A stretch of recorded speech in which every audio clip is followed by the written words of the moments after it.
안녕하세요. 이난나입니다. 오늘은 주저리 시간이에요. 성매매와 복지 그리고 합법화에 대한 이야기를 해보려고 합니다. 일단 첫 번째로 제 영상은 길이가 길어요. 그래서 영상을 잠시 멈추시고 1번, 2번, 3번 시계 방향 순서대로 읽고 나가셔도 됩니다. 물론 끝까지 봐주시면 너무 감사하고요. 그리고 제가 이 영상을 찍는 거는요, 여러분들께 욕을 하려고 하는 것도 아니고 비난이나 비하를 하려는 것도 아니고요. 개인이나 집단이나 또는 사회 한 군데의 문제다라고 이야기를 하는 게 아닙니다. 설명을 드리거나 설득하는 것도 아니고요. 제 경험을 바탕으로 저의 이야기를 해드리려는 것 뿐이에요. 그리고 이 성매매에 관련해서 굉장히 감정적으로 판단하실 분들이 많이 계실 것 같아서 미리 말씀드리자면, 저는 이번 영상에서는 감정을 최대한 조금 배제를 하고요. 최대한 구조와 공공의 관점에서 이야기를 해보려고 합니다. 저의 경험과 고민을 정리하는 시간이에요. 그래서 제 이야기는요, 정말 조심스럽지만 한 번쯤은 이야기를 해야 되는 주제라서 꺼내봅니다. 첫 번째로 제가 왜 이런 이야기를 하는지에 대해서는 제가 이 유튜브 초창기에 영상 첫 번째, 두 번째쯤에 다 설명을 드렸어요. 저는 과거에 약국과 병원에서 근무를 했었고, 그곳에서 근무하면서 성과 관련돼서 힘든 현실을 직접 목격을 했었고, 사후 피임약을 처방받으러 혼자 오는 여성분들도 계셨고, 불안한 표정으로 의자에 앉아서 30분 동안 대기하다 가신 분들도 계셨고요. 이런 경험들이 저에게 성교육과 정보 접근의 부족에 대해서 생각하게 만들었어요.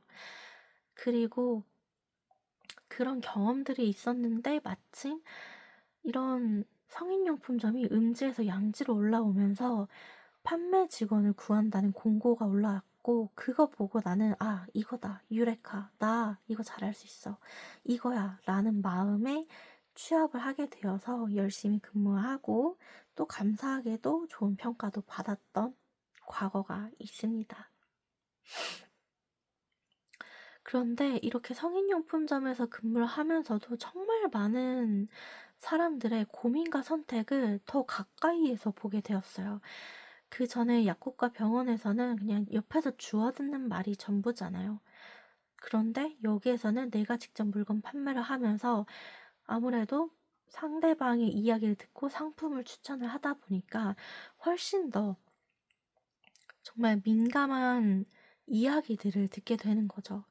그런 것들을 듣고 깨달은 건요, 성은 개인의 문제처럼 보이는데 실제로는 구조와 정보, 또 환경의 영향을 크게 받는 영역이구나. 이게 단순히 이런 문제들이 개인의 선택이나 도덕의 문제로만 볼 수 없구나라는 생각을 하게 되었어요. 그래서 사실 두 번째로 성인용품점에서 근무를 하면서 본 성매매 유흥업소 종사자들 이야기인데요. 아무래도 직업 특성상 이런 분들 자주 봅니다. 반대로 성매매를 사는 사람, 파는 사람 다 있고요. 성매매는요, 이미 존재하는 현실이에요. 물론 성매매를 찬성한다, 반대한다를 다 떠나서 지금 시간이 새벽 2시 20분 정도 되는데, 이 순간에도요, 성매매를 하는 분들이 계세요. 여자만 있는 게 아니라 남자도 있고요, 게이도 있고요, 레즈도 있어요. 과연 한 가지 성만 있을까요? 그것도 아니거든요. 그래서 저는 이 부분에 대해서 한 가지 질문을 던지고 싶은 거예요. 존재하는 현실을 계속 음지에 둘 것인가? 또는 아니면 관리를 하는 틀 안에서 합법적으로 다룰 것인가? 저는요, 제도 밖에 있을수록 건강 관리를 하는 것도, 정신적인 보호를 받는 것도, 안전한 환경도 공식적으로 보장받기 어렵다라고 생각을 합니다. 우리 직장인들은 4대 보험 있잖아요. 보호를 받잖아요. 근데 불법적으로 일하시는 분들은 보호를 받지 못하죠. 그래서 이분들의 개인의 탓을 할 게 아니라 구조의 문제도 탓해야 된다라고 저는 생각을 해요. 그리고 제가 왜 합법화를 이야기를 하냐면요. 제가 합법화에 대해서 긍정적으로 생각을 하는 거지 무조건 허용해야 돼. 이거는 꼭 해야 돼. 이거는 아닙니다. 어떤 것이든지 조건은 꼭 있어야 돼요. 안전장치는 있어야 된다 생각합니다. 근데 그게 합법화가 관리의 시작이라는 거예요, 저는. 정기적으로 건강 관리를 하고 우리가 건강 검진을 받듯이 정기적으로 건강 관리를 하고 성병을 예방을 하고요. 정신적으로도 건강한지 또는 신체적으로 건강한지 봐야 되고 그들을 보호해 줘야 되고요. 그리고 또 안전한 직장에서 일할 수 있도록 환경을 조성해 줘야 된다고 봅니다. 이거는요. 특정 집단을 문제화하자는 것도 아니고요. 개인의 문제도 아니고요. 이건 공공보건의 영역이라고 저는 생각을 해요. 물론 사회 전체의 건강과도 연결된 문제라고 생각을 합니다. 더 이상 성은요. 나 혼자만의 문제가 아니에요. 정말 저는 그렇게 생각을 합니다. 물론 제가 성매매 합법화를 지지한다는 말이 여러분들한테 좋게 들리지 않을 수는 있어요. 그래서 사람마다 관점이 다르기 때문에 보기 힘들면 뒤로 가기 누르셔도 된다. 차단하셔도 된다 말씀드립니다. 하지만 욕설은 안 되세요. 그리고 저는 현장에서 취약한 상태의 사람들을 많이 봤잖아요. 그래서 이분들을 위한 관리, 아까 말씀드린 정신 건강이라던가 신체적인 건강, 또는 내가 이 일을 생계 목적으로 하는데, 아, 나는 다른 직업을 가지고 싶어 하면은 전직할 수 있도록 교육을 지원을 해주는 것도 중요하다 생각을 합니다. 그리고 실제로 이미 있어요. 이미 있습니다. 그래서 3번의 복지를 짧게 설명을 드리려고 하는데요. 복지는요, 지역별로 복지가 다르고요. 연령대, 소득에 맞춰서도 복지가 다양합니다. 이 지역은요, 서울 지역 안에서도 복지가 다 달라요. 지역구마다 복지가 다릅니다. 그래서 제가 스레드에 가끔 복지에 대해서 캡처하거나 링크를 올리는데 지역이 다 달라요. 그렇지만 이런 것들을 통틀어서 청년들이 볼 수 있게끔 청년 몽땅 정보통 사이트도 있고요. 또는 국민 취업 지원 제도나 내일 배움 카드도 있습니다. 그런데 이런 것들을 잘 모르시는 분들도 많아요. 단순히 뭐 성매매 하시는 분들만 모르는 게 아니라 일반인들도 몰라요. 그냥 어르신들도 잘 모르고요. 젊은 친구들도 잘 몰라요. 정말이에요. 저도 옛날에 몰랐거든요. 정말 이거 제가 말씀드린 거 말고도 수많은 제도가 있어요. 그래서 저는 이런 제도들이 정말 널리 전달이 되어서 도움이 필요한 분들께 꼭 현실적이게 실질적인 도움이 되길 바라는 마음에 복지도 필요하다라고 말씀을 드리는 겁니다.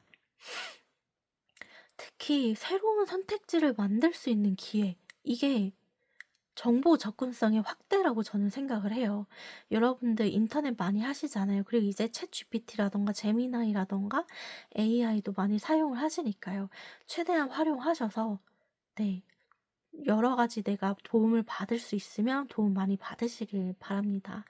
제도가 존재는 하는데 사람이 모르고 쓰지 않으면요, 없는 것과 다름이 없어요.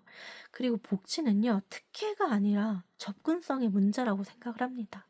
모르면 못 받는 거고요, 알면 받는 거예요. 그럼 다시 이야기로 돌아오자면, 저는 음지에서 양지로 갈 수 있으면 좋겠지만 그게 안 된다면 햇빛이라도 쬐주면 좋겠다라고 생각을 합니다. 계속 음지에 두는 게 해결책은 아니라고 생각을 하거든요. 이게 음지에 있는 게 더 음지로 밀려나기 전에 햇볕 아래에서 관리를 하고 보호의 틀 안에서 논의되어야 된다고 저는 생각을 합니다.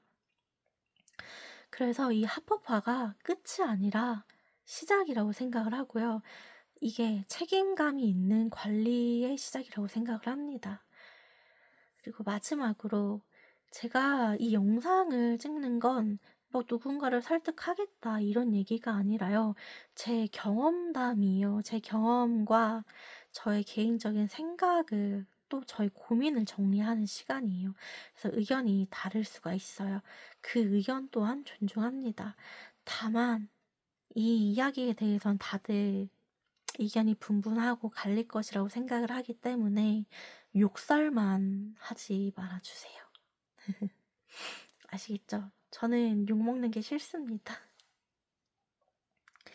그리고 여러분들 제 영상을 보다 보면 가끔 제가 어떤 사람인지 잘 모르겠거나 어떤 일을 하는지 잘 모르겠다 하시는 분들도 계신 것 같아요. 저는요, 성상담하고 성교육하고 성인용품 판매를 합니다. 특히 성상담을 한다는 부분에 대해서는요, 단순하게 내가 애인하고 관계를 하는데 내가 불감증인 것 같아요. 못 느껴요. 또는 상대방을 만족시켜주고 싶어요. 어떻게 하면 잘할 수 있을까요? 이런 부분에 대해서도 상담을 하고요. 조금 더 구체적으로 교육을 진행하기도 합니다. 그래서 교육을 진행할 때는 옛날에는 프립에서 할 때는 단체로 진행을 했어요. 근데 코로나가 터지고 나서는 이제 1대1 개인 과외로 진행을 하고 있습니다. 그래서 금액대는 조금 올라가기는 하지만, 조금 많이 올라갔지만, 그만큼 1대1로 과외를 받는 거니까 여러분들이 많이 배워가실 거라 생각을 합니다. 그리고 성인용품 판매에 대해서 설명을 드리자면, 아무한테나 팔지를 않아요, 저는. 제가 성인용품점 근무할 때도 아무한테나 물건 잘 안 팔았거든요. 필요한 물건을 팔았습니다. 제가 보기에 제가 판단했을 때 이 물건이 아니라 다른 물건을 사야 되는데 욕심 부려서 이 물건을 사면은 아프실 텐데요, 힘드실 텐데요. 저는 다 솔직하게 말하고 상대방을 설득시켜서라도 그거 사지 말고 이거 사세요라고 말을 했던 사람입니다. 그래서 여러분들이 단순히 나 이거 사고 싶은데 이거 있어요 해서 팔면 물론 나야 좋지. 물건 팔면 좋죠.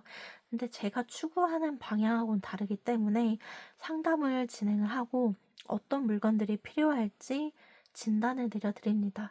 제가 진단을 내린다는 얘기를 쓰는 이유는요, 제가 의사나 약사 이런 게 절대 아니에요. 제가 상담을 하는 데 있어서 어떤 성인용품을 쓰면 좋을지에 대해서 알려드린다는 겁니다. 아시겠죠? 그러면 여러분들, 이번에 영상 제가 진짜 완전 짧게 했어요. 벌써 12분밖에 안 됐어. 제 영상 중에서 역대급으로 짧지 않나요? 여러분들, 벌써 새벽 2시 반이 되고 저도 막 벌써 코맹맹이 소리가 나는데, 여러분들 언제나 늘 행복하시고요. 안전하고 건강하고 활기차게 행복한 사랑 나누시기 바라겠습니다. 저는 폐쇄적으로 숨기고 하는 성관계보단 성관계는 저는 아름답다라고 생각을 해요. 저의 생각만큼 여러분들도 아름답게 봐주셨으면 좋겠습니다. 그럼 여기서 인사드릴게요.